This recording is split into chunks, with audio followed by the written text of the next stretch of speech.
Hi, thanks for being here. And welcome to The Future is How.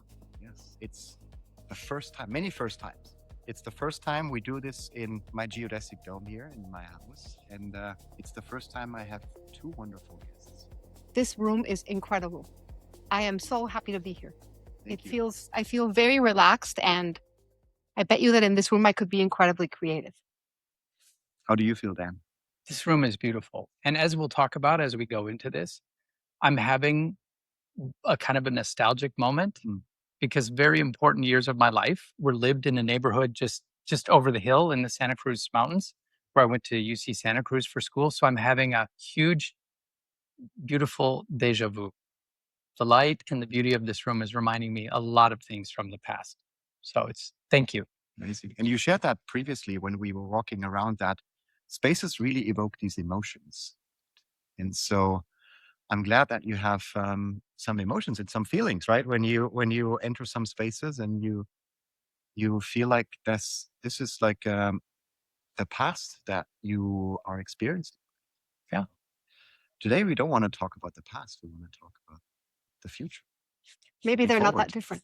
Maybe, yes. We'll find out. We'll find out. I love that. Yes. And so Dushka Zapata, you wrote 16 books. 17. 17 books. Yes, but who's counting? Incredible. Yes. And you just handed us a copy of, which I would say could be your favorite one, because I saw you really lighting up when you shared that, which is really about how you can love yourself. Yes. So finding this self-love. Dan Rohn, you were an incredible author as well. But the one remarkable thing about you is that you are bringing your ideas into the world visually. Yeah. And you help other people to do that too. And so when you entered today in our house, my daughter Josefina was there too. And one of the things you helped her to understand is that whenever we handed a pen, a tool, we are first kind of like hesitant. We are sometimes afraid to not knowing what to do with this tool, what we can put out into the world. And you ask her what's a favorite animal she has. And she responded with a horse. And then we walked outside to a whiteboard, and then you helped her draw that horse, right, in less than 2 minutes. And I definitely think she will never forget that moment, because overcoming your fears of like putting an idea out into the world in a way that you're not really comfortable, right? Yeah.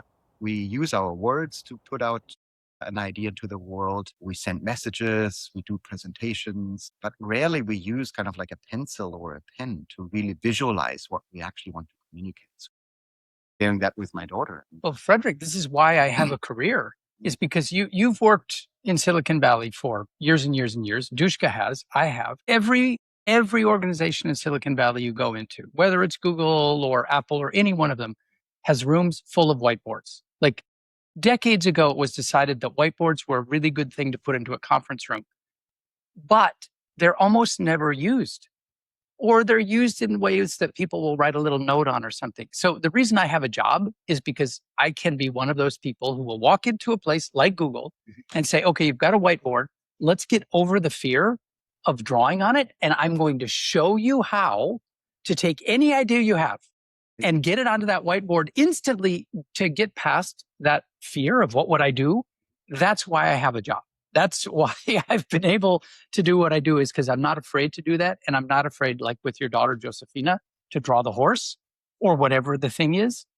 Here's how you get some confidence to put the first mark on the whiteboard. And once the first mark is there, the rest will flow. I think that there is a relationship between the fear of drawing something and where that fear comes from and our inability to see our own future. Those two things come from the same place. Tell me more about that. I think we come into the world, maybe not when we're born, but well, we have innately some clarity about like where we want to go and who we are and how to express ourselves. And I think that it is put out by noise, by the noise that we hear, by the things people say we can be doing better, or if you did it this way, or expectations. And I think that creates in us a fear, and we stop listening to ourselves. I love that. So it's almost that we think there is a right way to live life, to create a future, right? But there's not, right? There's only our way. That is exactly yes. And I love that. And you both kind of like help us to put ideas out into the world visually, but also in words, right? And helping others to also find their confidence, which I think is an important word here, right? In not letting the fear that we have hold us back, but literally make the first step, make the first kind of like mark on the board, right? Write the first letter. And I think that's such an important way of looking at things in these days. The days where we have just a lot of information around us. We have an abundance of things we can look at, we can read, we can absorb. But I think what's really most important now is making something out of it, Yes. taking the first step Yes. and not feeling like, I need to have a little bit more time to make it perfect, or I need to wait until I acquire a certain skill, or I need to wait until something else is feeling more ready. Or I don't believe I'm good at that. Absolutely. Yeah. Yes. Because I think that you said you mentioned the word confidence in there, and I think there's something innately in us, and it's not about the feeling that I have when I'm like finally hearing what I'm trying to tell myself is less about me being confident and more about me recognizing like that's it. That is the answer that I had in me all along. And I think that to hear that there needs to be a little bit of a turning down the volume on the outside noise. Absolutely. And turning up the inside volume, right? Which Yes, is a deep belief that I have, is that the future starts from within. I agree. I 100% believe that. Yes. And so you're helping people to bring that within to the outside so that people can look at it, they can read it, they can understand it, they can become more aware around it. I'd like to add something, if I may, just at that moment, Absolutely. just back to drawing the horse with Josefina a moment ago. This idea about confidence that somehow we've been told, you already mentioned this, both of you, that there is a right way to do it, but there's not. And it's really interesting if you're trying to encourage someone to try something, because we have learned that there's typically a right way. And if I don't know what the right way is, I won't do anything. So what I was trying to do is say, here is a way to get started. This is not the only way, in this case, to draw a horse, but this is a way to get you started. And let's just begin with that. As you seek out your future, there is no one way, but you have to start with something. And here's a way to get started. And confidence can come from knowing there's multiple ways, and now I have one, at least. I also think we have a mechanism inside us, inside ourselves, maybe coupled with that clarity. There's a mechanism inside us that wants to keep us safe. So when we hear that we can't do that, it sounds very right, like very familiar, because not doing it means less risk. So I think that there's a double, I need to turn the volume down on the outside. And I also need to distinguish the voice that tells me when to go from the voice that is always stopping me. And that voice is really hard because it's put there to protect us. So how can we overcome that?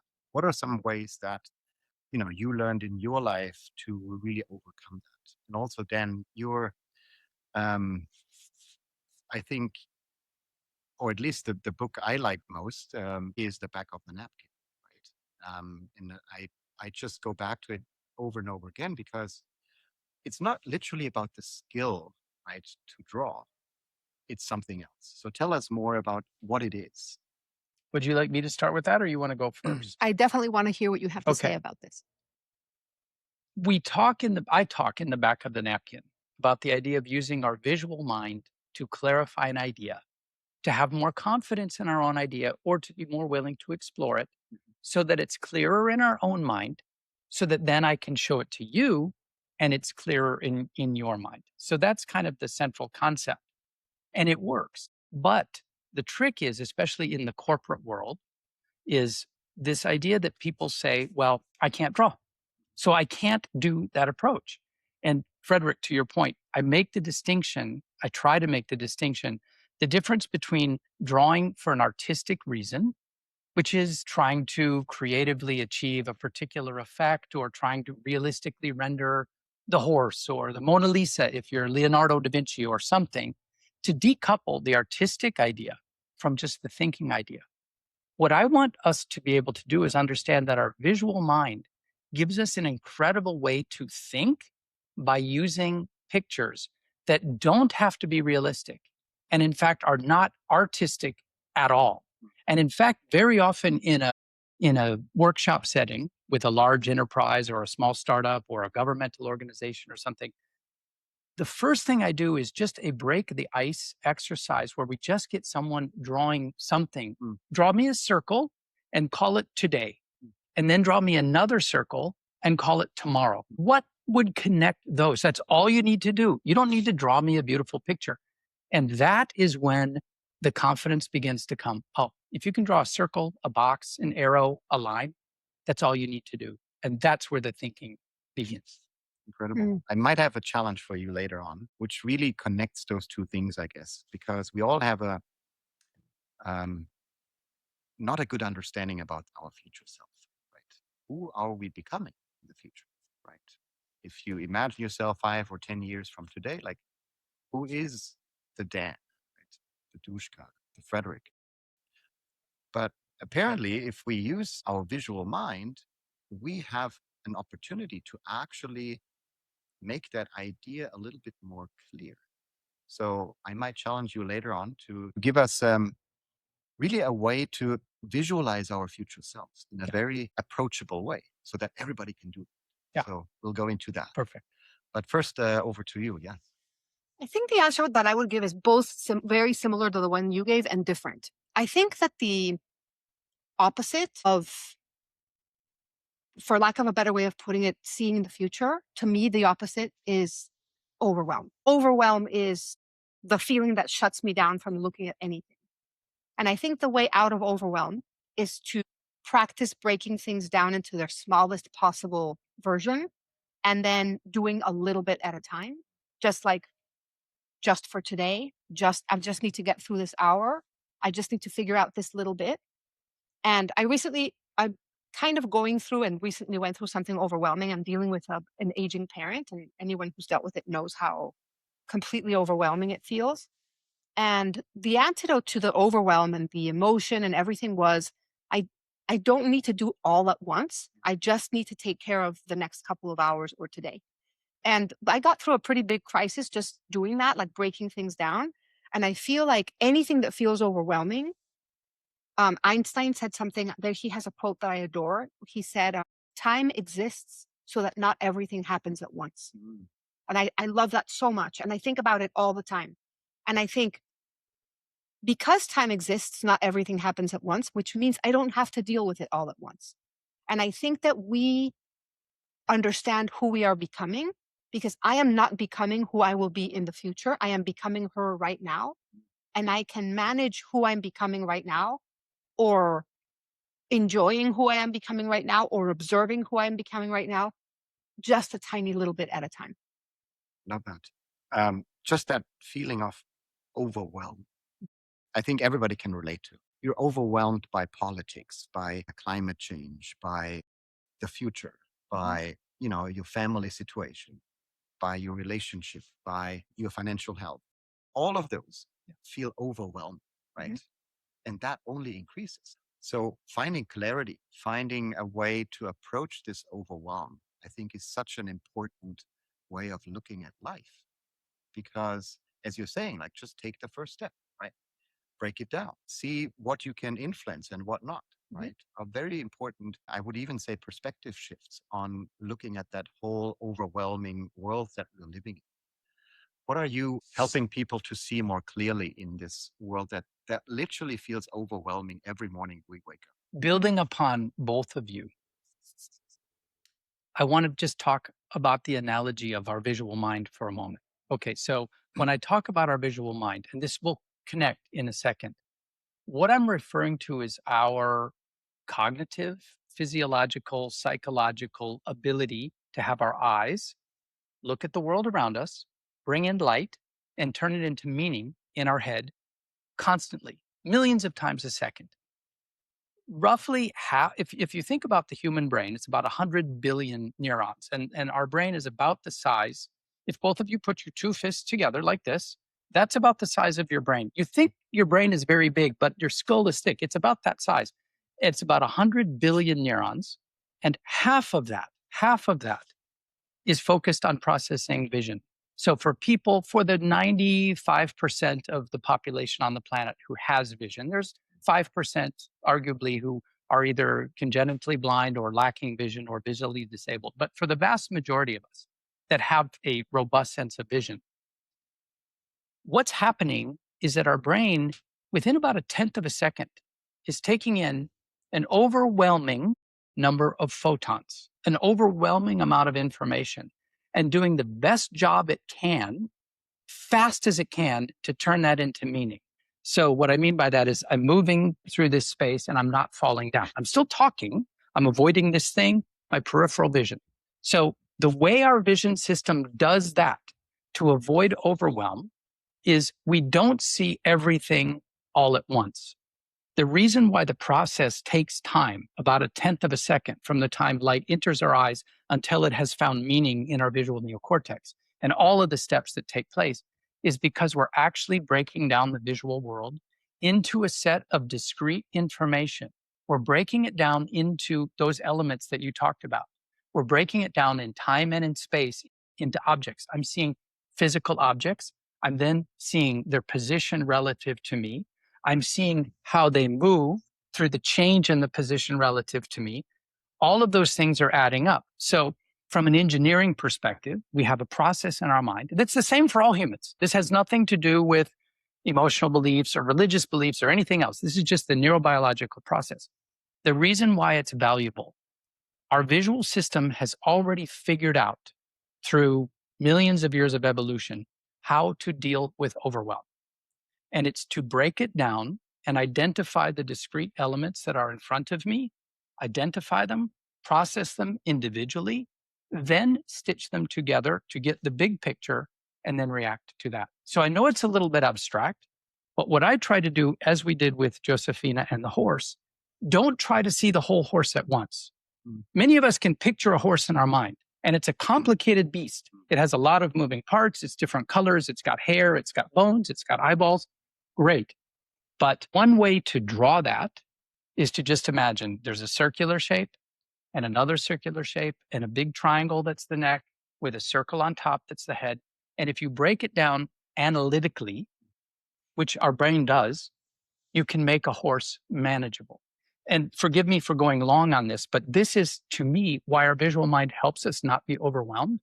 We can take a concept or an emotional feeling or climate change or the arrival of AI or whatever it is that's overwhelming and say, let's break it down into its individual pieces, see them, and then add them together. Does that help you? Let's act like our eyes. Let's act like our eyes. Our brain teaches our visual mind, very distinct from our verbal mind. Our verbal mind does not work that way. It is a linear system of building ideas on top of ideas to deliver a stream, an idea as a linear stream of words in sequence. Our visual mind doesn't work like that. It's obviously spatial. I talked over you, but yes, Dushka, the idea is at the risk of over lecturing or something, our visual mind has already figured out how to deal with overwhelm. Let's learn from that and mimic it to address these other issues. Does that make any sense? Amazing. Yes. So what can we do? Before we go into that question, you mentioned AI. So how has your world changed in terms of putting words out into the world to express yourself and putting visuals out into the world to express ideas? How have your worlds changed when AI is now helping us in so many ways? You start. I know that you're working on something related to AI, so you should go first. We started this conversation by saying many people are afraid to draw. Okay, for good or for bad, generative AI can do the drawing for you. Put a text prompt in, draw me a horse. It will do that. So we now have this human amplification tool that for people who are afraid to draw, offload it to Midjourney or whatever tool you like. It will do the drawing for you. Well, that's magnificent because it opens up this world of people who fear that they're not visual to suddenly be able to create something visual. And I think that's fantastic. There's threats. There's all kinds of downside to it. We can talk about the environmental impact of AI or the employment impact of AI. Let's put that aside for a moment. And just to say that we have a new, amazing tool set that can help you draw something that you couldn't before, if you can describe it. And as you dive deeper into using visually generative AI, you will find that the best way to work with the robot is not to give it a text prompt, but to actually draw something first and then feed that in. And now you start to work with it. So what has changed for me is the ability to now amplify my ability to draw in a way that I had not been able to do before by working with the AI. The downside of it is it can make it easy for me to stop thinking. It can make it easy for me to stop making the decisions and offload everything to the robot. And now I've really messed myself up and others as well. So the way it's changed is the story that you seek to tell, or the problem that you want to work on, or the opportunity that you want to explain is always yours. Never give that to the robot. The story is yours. What the robot can help you do, if you are thoughtful, is articulate what the visuals might look like so that they become more clear.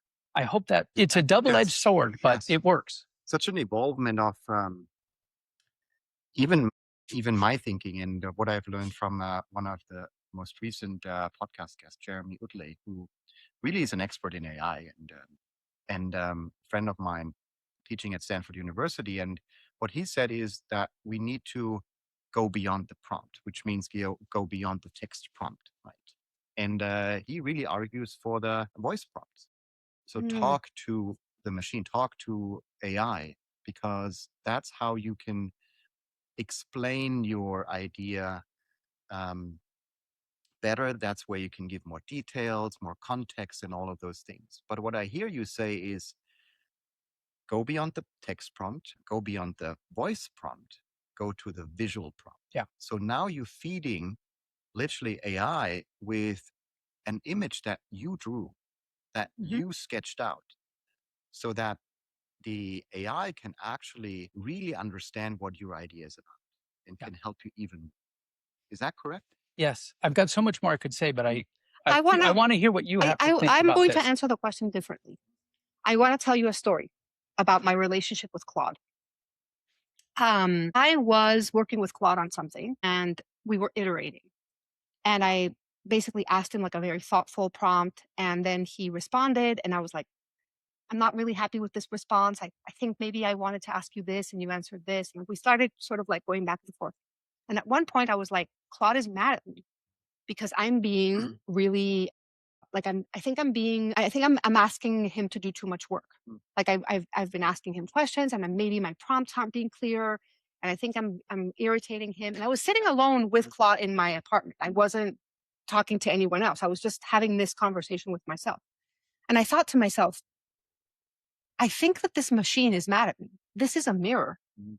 So to me, AI is a mirror. It's there to mirror our own stuff back at us. And I think that it has shown me a lot of things that I project onto other people. It has made it clear the things that I project onto other people and how much of it is actually just about me. So to connect it back to the initial conversation we had, I think that so much of what we see in others and in what we think the future is really just about us. Absolutely. It's so beautifully framed. And thanks for sharing that story, because that's what I experienced with myself too, is like impatience.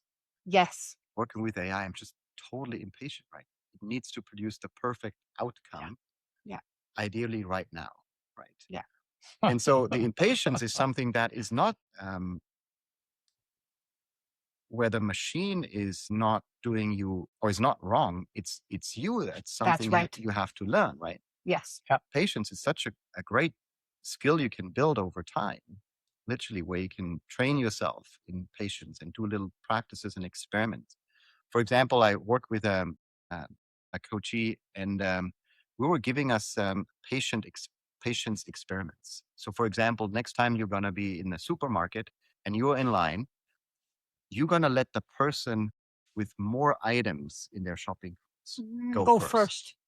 not with less items. That's the easy one. Mhm. But look for somebody in your line that has more items and ask them to go first. Beautiful way to practice patience. Yes. Have you heard of an author called Ambrose Bierce? I have not. He was wonderful. He was a journalist, and he wrote a series of definitions of everyday words that someone else, not him, collected into a book called The Devil's Dictionary. Mm. And you'll see why when I tell you. You know what his definition of patience was? A minor form of despair disguised as a virtue. Beautiful. Isn't that great? Absolutely. Whenever someone says you need to be more patient, I'm like, it's a minor form of despair disguised as a virtue. Yes. Isn't that great? I'm a little bit in despair, but yes. Yes. But I will be virtuous. I will. feel virtuous about this. Yeah. Absolutely. Yeah. And while practicing patience, you actually doing yourself a service and to someone else too, because other people admire you for your patience. Right. You Can see I that add with something kids. right there, Frederick? Absolutely. Dushka often and I talk about this because one of the things I'd like to add in is in our own future, we have been nominally successful in our own different careers, helping people explain ideas. And over the last 5 years, we're working together more and more. At this point, we're probably doing about 50% of our work actually together. Dushka, in a simplified way, Dushka providing the words and me providing the pictures. It's not that simple because there is a cycle that takes place where I will draw something that Dushka will respond to, and often she'll then draw it back and I'll write it back. So we do get this kind of symbiosis, this 2-cycle engine that's moving. I do think of this, I hear this in my mind. If you're just using your visual mind, or if you're only using your verbal mind to think, it's kind of like a 1-cylinder engine. I mean, it'll work, but it's always a push. It's like pop, pop, pop, pop. But if you're using both, now you've got pop, pop, pop, pop, pop, pop, pop, pop. If that works, Absolutely. you've got both going. Now you're using your auditive mind. Now I'm doing my auditive mind. So we do that. And the reason I brought that up is just thinking through. Dushka often says, when things get really complicated, take a pause. I hear you saying patience is a virtue. I hear you saying take a pause. I think they're kind of the same thing because in that space between the stimulus and the reaction, you do have the choice to take a moment, patience, to take a pause, let it process so that your reaction is more thoughtful, intentional. So I play it back to you. How does that sound to you? Absolutely. Yeah. And I think that's the magic, right? Yes. Is responding in ways that are thoughtful. Some may call it wise, well intended. And that is hard because we are not wired that. If we try that outside, we have like a bell here outside, which we actually took from our neighbors. They were throwing it away, and we were like, it's a wonderful piece of, even art. And so we put it in our garden. And the first time I rang the bell, which is you can hit it with a little stick. First time I rang it, horrible sound. And I was like annoyed, right? I'm like, it's clearly broken.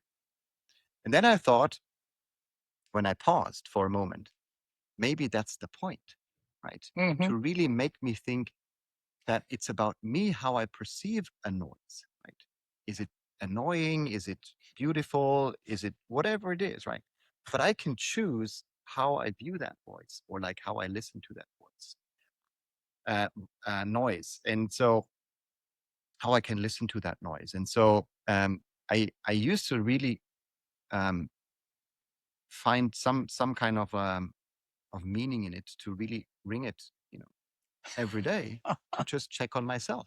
Like, am I annoyed by something, or can I choose to view it differently? That is beautiful. It is beautiful. And it is an annoying little bell, I have to say. But that's the lesson. But hold on, because I think that we are living in a cultural moment that goes against that pause. And it is urgency culture.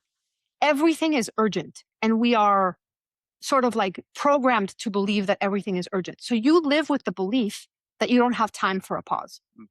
Right? So if you ask me a question and I go, Dan, you go first, and I want to think about it, and I don't have like an immediate answer, I think that I'm going to be perceived poorly. And it has taken me a long time to learn to say, I can take a breath.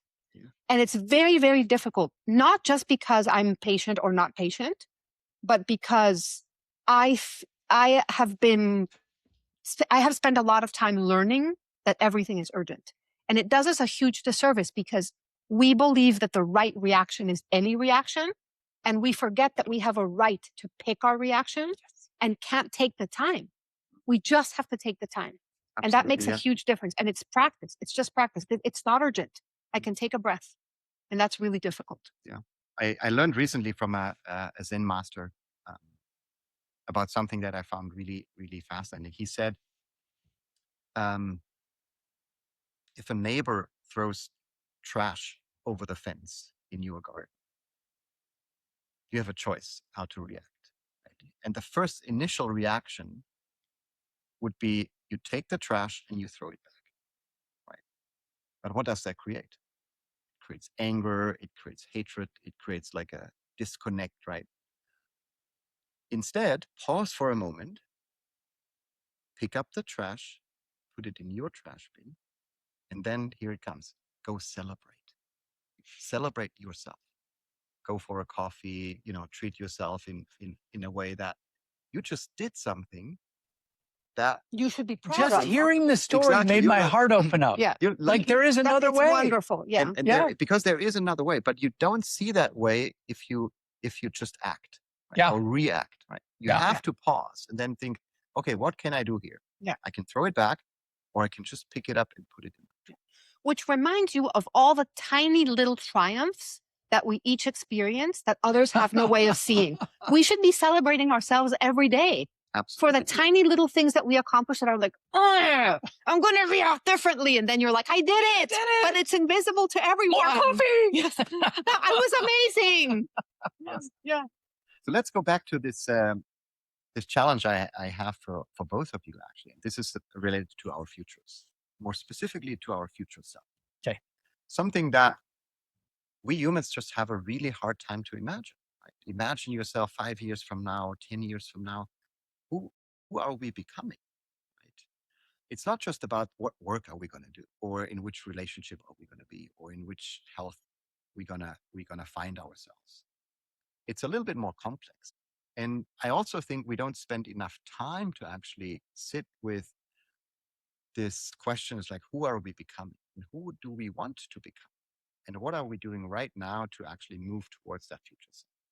So the challenge for you is that if you could draw the Dan in, you can pick 5 years, 10 years, but the future self that you see, that you're becoming. So how would that picture look? Yeah. And we have a whiteboard here. Let me try it. Let me try something. So I'm going to do two things. I'm going to try to answer your question specifically about me, but in doing so, I'm going to try to give a tool that anybody could use to do the same thing. So that sounds very meta, but let me explain what I mean.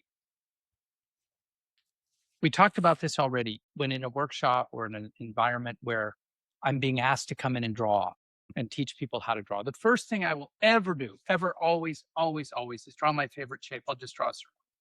A circle to me, and it's always an ugly circle, so you just keep going and make it a little more beautiful. A circle is our most elemental shape, I believe, and I think it's our most beautiful. You all saw the photos coming from Artemis 2 the other day as it was rounding the moon and coming back. And what do we see? We see circles. We see these spheres. The sphere is just such a perfect symbol. So I always say to people, draw a circle. You can do that. Now, let's say that that circle is a thing. And earlier we talked about the circle being the brain. Okay, that's fine. But it could also just be me. So just doing that, drawing a circle and giving it a name, the first thing that comes to mind, you ask me the question, who am I in 5 years? Okay, so I say, all right, so this is me today. We'll talk about more about who this is in a moment. But what I would do is I would say, if this is me today, what you've asked me to do is imagine another circle of me tomorrow. Okay, that's fine. And so now we have a picture and I know what my challenge is right now. What is the difference between who I am now and what I imagine I'd be? Let's say it's 5 years out. I could work on that a little bit more, but before I do, I've never drawn this picture before. It's dawning on me as we talk. I actually think it's very challenging to think about who we're going to be. And I know, Dushka, you have your own opinions and thoughts about this that you'll share. But for me, it's very difficult. I hated it as a kid when a teacher or my parents would say, picture yourself in the future. What job are you going to have? Where do you want to be when you grow up? Where do you want to be? I have no idea. So a much better answer that I didn't make up, this actually comes from Dan Pink, the multi-time best-selling author who I had a chance to work with some years ago, was saying, if you're dealing with a young person, never ask them, who do you see yourself being in the future? Because they don't know how to answer it yet. But the better question is to ask, if you reflect back, and here's the picture, on who you were in the past. And what I want to think about is, what have you always found yourself doing in the past that gave you pleasure or gave you joy or made you happy? Or the thing that you found yourself doing in default without any other pressure on that was a good thing. Do more of that, because who you're going to be is the best part of who you were mapped into the future. So I'm not going to go any further about me specifically, but I think the exercise is to say, and I know you're going to dovetail on this, I think in some way, you're going to fit in with this in some way, is it to answer this question. One way to do it is to reflect back and say, who was I and what were the things that I loved? And Frederick, this is the last thing I'll say about it. Being in this studio with you overlooking Monterey Bay, again, channeling who I was literally 40 years ago, and the same smells and the same things is making me think who I want to be out there looks a lot like the best of who I was 40 years ago, with the additional experiences and love and opportunities that a lifetime brings. So that's how I would answer that. Incredible. Thanks for sharing that. Sure. And so Dushka, you're a master of words, right? Just like helping us to understand ideas better through words. If you had 6 words to describe your future self, which 6 words would you? I wouldn't. Let me tell you what I would do instead. Who I am today exceeds my expectations of who I ever thought I would be in every possible way by such a degree that I would not dare look at the future and make a guess about what I see in me, because I would be shortchanging a very limited imagination. I think that what is in store for us is so beyond what we can imagine that the only thing that we can do is meet the present in the best possible way and let the future unfold itself from the present. So that means that I need to take care of myself in the present. I need to make sure that I care for myself, that I love myself, that I care for myself in the way maybe a loving parent would care for a child. And that will prepare me so that I can meet the future that comes. But over the years, I'm going to say every 5 years, I see where I am and I think I am so much more fortunate than I could have ever imagined. And the future will unfold as it will. And to me, imagining the future in any way that's clearer than that, like 6 words to imagine the future, I feel like that is my definition of anxiety. Like, I think anxiety is too much future. Like, when really there is nothing there, there's nothing to see, and it's all happening right now. The person that you and I will talk again in 5-10 years, maybe less, I hope less, but also in 5-10 years.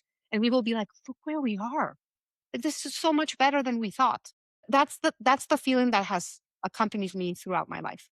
And I also agree with Dan's drawing, because I have always known that writing would be a part of my life and a part of my future.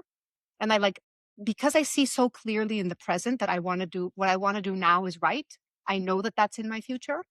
And because I see so clearly now that I don't see a future without Dan, I'm sure that that's in my future. But like, anything beyond that is I think it's just going to be more wonderful, more filled with wonder. Radical optimism at its best. Okay, so let me talk about that, because I actually don't think I'm a radical optimist. I think that there is a difference between saying everything is going to be okay than saying, what if everything was going to be okay? Because one is opening the door. One is ensuring a future that you can't really know is going to happen. And the other is opening the door to that possibility. Like I am opening the door to wonder rather than prescribing something that I can't really see. Can you give the two one more time? The two titles? Yeah. So one is everything is going to be okay. Okay. I don't know that. I have no way of knowing that. I don't And it sounds necessarily. facile. It Yeah, sounds, I don't necessarily. when someone says it's believe going to that. be okay, or like, how do you know? What? Yeah. Okay. But on the screensaver in my phone, I have what if everything works out? What if everything works out? turns out okay? And what if everything works out? Whenever I'm like in despair, like, oh my God, this person I love is going to die. Oh my God. I open the phone and it says, what if everything works out? Everything works out? And I'm like, it could. And what does that then do? That opens up that pause in the present to be more present. Help me connect that, because I get it. To put it in other words, we as humans often say, what is the worst that can happen? Yeah. And my answer is also think, what is the best that could happen? Not because you force it to happen or force optimism into it, but you're like, these two scenarios, I have to make room for the fact that these two scenarios are just as plausible. The worst that can happen and the best that can happen. Brilliant. That's true. That is so true. I also see the difference is the one is a statement, Mhm. everything's going to be fine. Mhm. The other one is a question. Exactly. Which brings your curiosity around the future, right? Yeah. Exactly. And I love that. Yes. And I actually think optimism can be a form of aggression towards myself because sometimes I don't feel optimistic or I don't feel happy. And I also want to make room for those feelings. I want to have all of the space that I can. So if I'm grieving and someone says to me, everything's going to be okay. I'm like, really? Is it? Is it going to be okay? I want to have room to fully grieve, to fully be sad, to fully not believe that everything is going to be okay. But I want the possibility. What if everything were to work out? And to me, possibility makes me curious and does not force me into a feeling that I'm not actually feeling. Yes. And I would build on that to say, yes, giving room to whatever feeling arises, to whatever experience you have at the moment. And at the same time, being in control of what I want to feel next. Yes. Right? If I feel grief, if I feel anxiety, if I feel sadness, whatever it is, right? Accepting that. And at the same time saying like, okay, how can I come out of that sadness? What can I do to myself? And we're back in what you just said, like taking care of yourself in the moment. What can I do to myself to come out of that sadness, to come out of that grief, to come out of that hatred or whatever it is that I currently feel? And I think that's the power, because as soon as you can not just feel your feelings, but you can make the best to change them. Or even make the best of what you're feeling. Absolutely. Yeah. Yeah. Something is triggering. Do you mind if I add something right at this moment? This is something you and I have never talked about. This is a nascent idea. Is there something we've never talked about? This is it. You'll see. You'll let us know. Let's see. Frederick will see right now. And another first one, right? It's like another first. People. Yes. Well, this idea in this conversation, a little catalytic moment just took place. Like two chemicals snapped together and something is emerging out.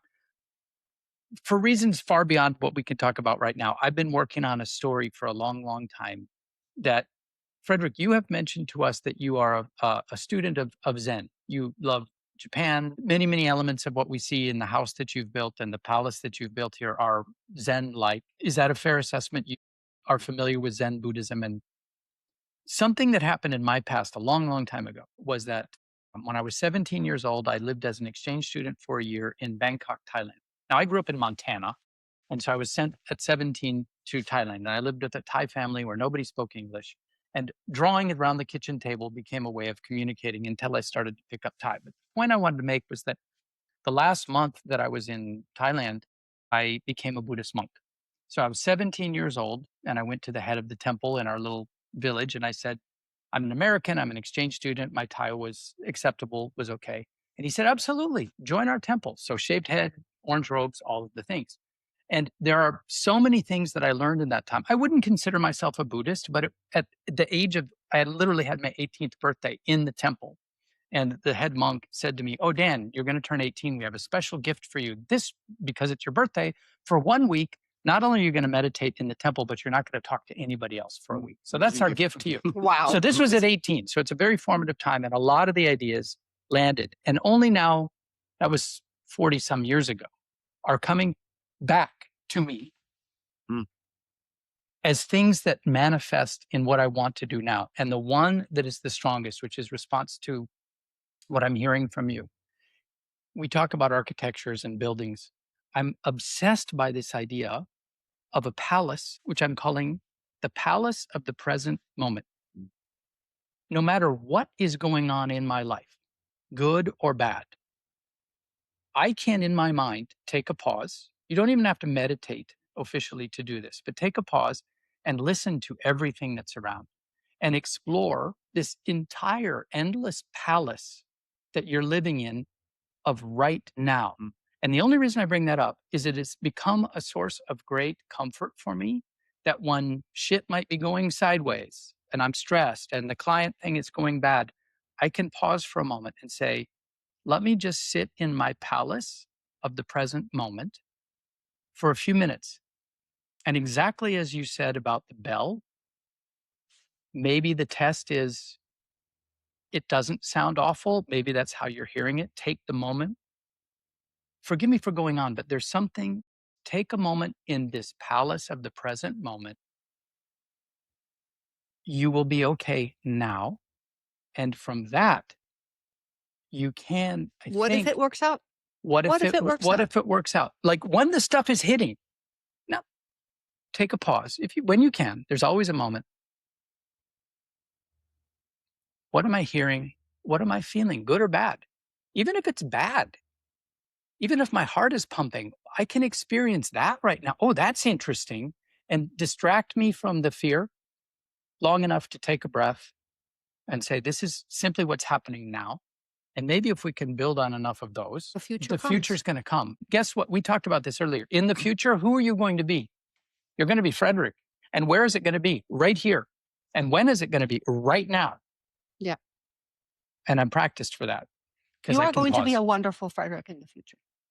Thank you. I can see him right here today. Amazing. Reminds me of an interesting exercise I learned many, many years back, which exactly is building on what you just described, which brings you into the present moment using all of your senses. And it goes 5, 4, 3, 2, 1. So you use your eyesight first and you trying to look at 5 things that you're seeing right now. Right. So I see a tree. I see both of you. Right. I see a circle. I see a book and I see a camera. And then you go 4. What are 4 things that you can touch? Right. So you can touch, texture, different texture. Then you go 3 is 3 things that you can hear at them. Yeah. So you have to really carefully listen, right? There's different sounds we can hear now. The trees outside, there's some wind, there's some traffic. Maybe that chair is squeaking a little bit. And then it's 2, which is 2 things that you can smell, right? And that's very difficult, right? It's like you really have to, maybe there's a smell of your own breath, there's a smell that's around you from that plant, whatever it is. And the last thing is the one thing that you can taste. Like, what's the taste right now in your mouth? And so if you do that, right, it takes a minute, but it brings you into this present moment. There's no way around it, right? And it gets you literally out of your head, which we sometimes, I think, need, because sometimes we feel overwhelmed. There's too much the noise that we talked about, and it gets you into your senses, into your body, literally. Right? And I think that's an exercise that you can do anywhere, right? And it's just a beautiful way of practicing that. It's perfect. Yeah, Present it moment. creates your palace. It creates the palace right now. It's perfect. Amazing. So what can we do? What can we do about our future? So Dan and Dushka, thanks again for being here in this moment right here. I really appreciate that. Thanks for all you shared. So what's one thing everybody can start to do differently? when, we want to be using our visual mind more. We want to use words more to express ourselves. We want to also fall in love with ourselves even more, right? That's the book that you shared with us too. So what are some ways we can look at the future differently and experience the future differently? Do you want to go first? I have one.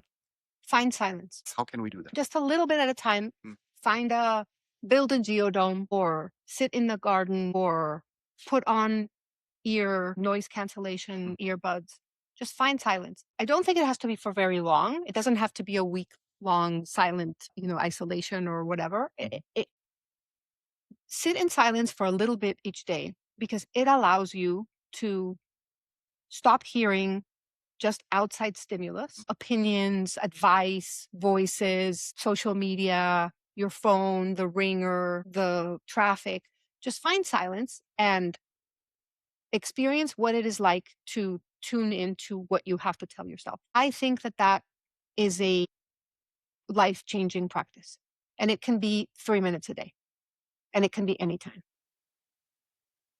Thanks for I want to add on to that. I think that's beautiful.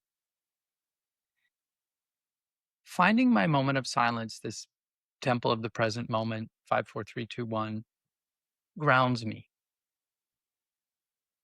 Now what? I'm I've solved the problem of being overwhelmed. I've solved the problem of anxiety for the time being. Now what?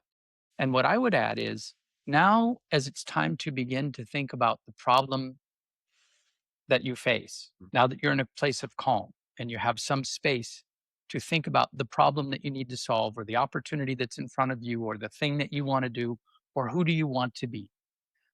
I always come back to this, and I do this every single day, and I've already done it once here, is just draw a circle now that I'm in my moment of calm, and give it the name of whatever is top of mind in my problem. The horse. How do I draw a horse? Do that. And if you've made that first mark, it goes back to where we began this call. The confidence is with you now. What is the next thing that comes off of that? And whatever that is the next thing you draw. And draw that circle, give it the first name, and then keep going. And you will unpack the noise or the complexity and get something that you didn't have before you did it. That's what I would recommend. Amazing. Thank you so much. The future is how. And that belief that the future really starts from within, I think, became even more clear today. That we can use our visual mind, right, to bring that within to the outside. And we can use words, right, to really bring whatever we're thinking about, whatever we're feeling, also to the outside. So thank you for being tremendous guests, sharing your wisdom, your knowledge, your passion. And I'm looking forward to the next couple of hours that we're going to spend here and go even deeper. So thank you so much. Thank you so much. Thank you. All right, friends, this is The Future is How. This were many firsts today. First time we do it in this geodesic dome. First time we have 2 wonderful guests here. And next time we're going to do another first, but I'm going to reveal that very soon. So thank you for listening in. And in the future. In the future. for listening in and for watching. This is The Future is How. Thank you. Thank you.